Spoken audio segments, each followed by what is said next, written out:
कहानी की शुरुआत में एक बच्चे को दिखाया जाता है जो कि पुराने सामानों को इकट्ठा करता था और जहाँ से वो सामान लाता था वो जगह भी बहुत डरावनी थी। बेसमेंट में एक छोटा सा घर था जो कि उसी लड़के का था। लड़के के पास ज्यादा सामान टर्बो राइडर के थे, इसलिए वो उसका बहुत बड़ा फैन भी था। जो सामान लड़का इकट्ठा करता था वो उसे बेचने भी जाता था। उसका सामान एक बागू नाम का बंदा लेता था। बागू ऐसे पुराने सामान ही लेता था और उसके बदले कुछ जरूरत का सामान देता था। लड़का अपना सामान बदल कर घर वापस आ रहा था, तभी वो फ्रेडरिक नाम के बंदे से टकराया। फ्रेडरिक ने उसे समझाया और जाने दिया। तभी फ्रेडरिक के पास एक बंदा आया। उसने कहा कि तुम्हारे भाई को ज्यूस ने किडनैप कर लिया है। ज्यूस वहाँ का बहुत बड़ा बदमाश था जो बंदों को किडनैप करके उन्हें मार डालता था तथा उनके मांस से पानी निकाल लेता, क्योंकि वहाँ पर पानी की बहुत ज्यादा कमी थी। अगले दिन लड़का टर्बो राइडर की बुक पढ़ रहा था, तभी कहीं से एक एप्पल नाम की लड़की आ गई, जिसे देखकर वो डर गया। एप्पल ने उस लड़के से दोस्ती के लिए पूछा, लेकिन लड़का डरकर वहाँ से भाग आया, क्योंकि एप्पल कई साल पुरानी लाश से बात कर रही थी। एप्पल ने लड़के की कलाई में एक रिबन डाल दिया था जो कि निकल ही नहीं रहा था। अगले सीन में फ्रेडरिक को दिखाया जाता है जो अपने भाई को बचाने आया था, लेकिन उसके सामने उसके सभी साथियों को मार दिया और उसको किडनैप कर लिया गया।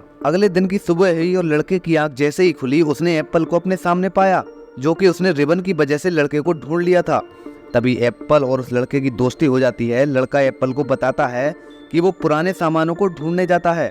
लड़की ये जानकर बहुत खुश होती है और लड़के के साथ सामान ढूंढने जाती है। तभी फ्रेडरिक को दिखाया जाता है जिससे ज्यूस अपना पंजा लड़ा रहा था। पंजा लड़ाते लड़ाते वो फ्रेडरिक का हाथ काट देता है। दूसरी तरफ एप्पल और लड़का सामान ढूंढने लगते हैं, लेकिन वहाँ उन्हें कोई देख रहा था जो कि ज्यूस का ही एक बंदा था। तभी ज्यूस का बंदा वहाँ आ जाता है और एप्पल को जाल में बंद कर लेता है।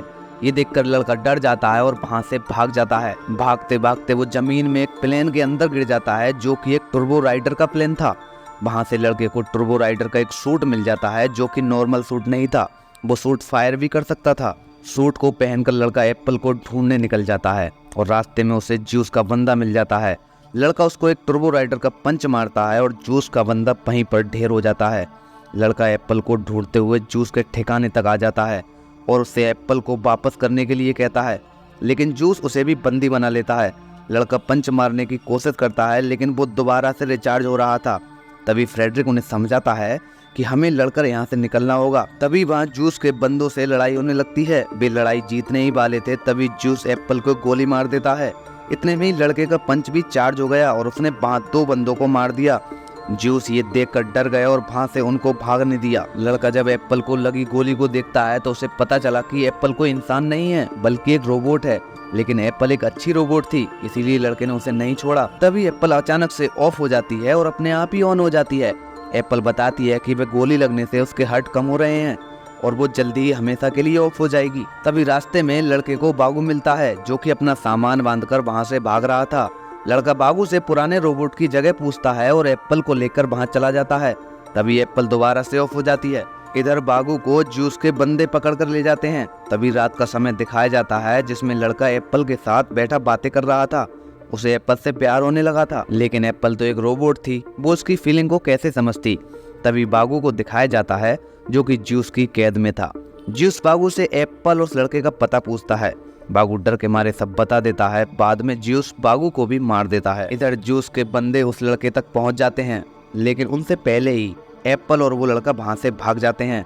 ज्यूस के बंदे दोनों को पीछा करने लगते हैं, लेकिन आगे जाकर रास्ता खत्म हो जाता है। ज्यूस के कुछ बंदों को तो लड़का अपने पंच से मार देता है, लेकिन एक बंदा एप्पल की गर्दन अलग कर देता है, जिसे पकड़ने के लिए लड़का नीचे जंगल में गिर जाता है और उसकी गर्दन को किसी एक रोबोट के ऊपर रखकर टेप मार देता है और ऐसा करते ही बेहोश हो जाता है। तभी लड़के का बचपन दिखाया जाता है जिसमें लड़के के माता पिता को ज्यूस ने बड़ी बेरहमी से मार दिया था तथा लड़का वहां से भाग गया था और अभी तक बचा हुआ था। अगले दिन को जैसे ही लड़के की आंख खुलती है तो वो देखता है कि उसके साथ फ्रेडरिक था, जो कि लोहे के हाथ से ज्यूस से बदला लेने आया था।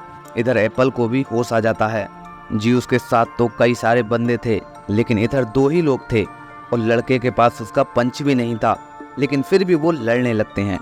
फ्रेडरिक अकेला ही 4 बंदों से लड़ रहा था और लड़का भी कई बंदों को खत्म कर चुका था।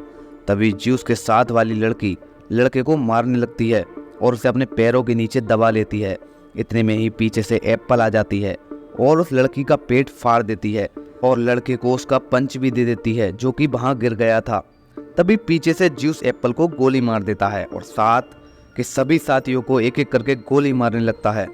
एप्पल के गोली लगते ही लड़के को गुस्सा आ जाता है और वो गुस्से से अपने पंच को ज्यूस पर मारता है।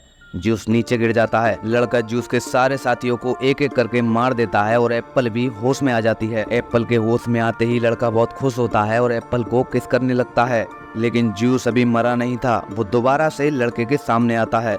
लड़के को पता चलता है कि ज्यूस भी एप्पल की तरह एक रोबोट है जो कि आसानी से मरने वाला नहीं है। तभी ज्यूस अपनी शक्ति लड़के पर मारने लगता है, जिससे लड़का तड़पने लगता है, लेकिन चालाकी से गैस का सिलेंडर ज्यूस की तरफ फेंक देता है तथा उसमें पंच मार देता है, जिससे बहुत तगड़ा ब्लास्ट होता है और ज्यूस के टुकड़े टुकड़े हो जाते हैं। तभी एप्पल अचानक से ऑफ हो जाती है। लड़का एप्पल को ऑफ होते देख रोने लगता है, क्योंकि अब एप्पल दोबारा से जगने वाली नहीं थी। वो एप्पल को वहीं पर दफना देता है और यहीं पर स्टोरी का एंड कर दिया जाता है।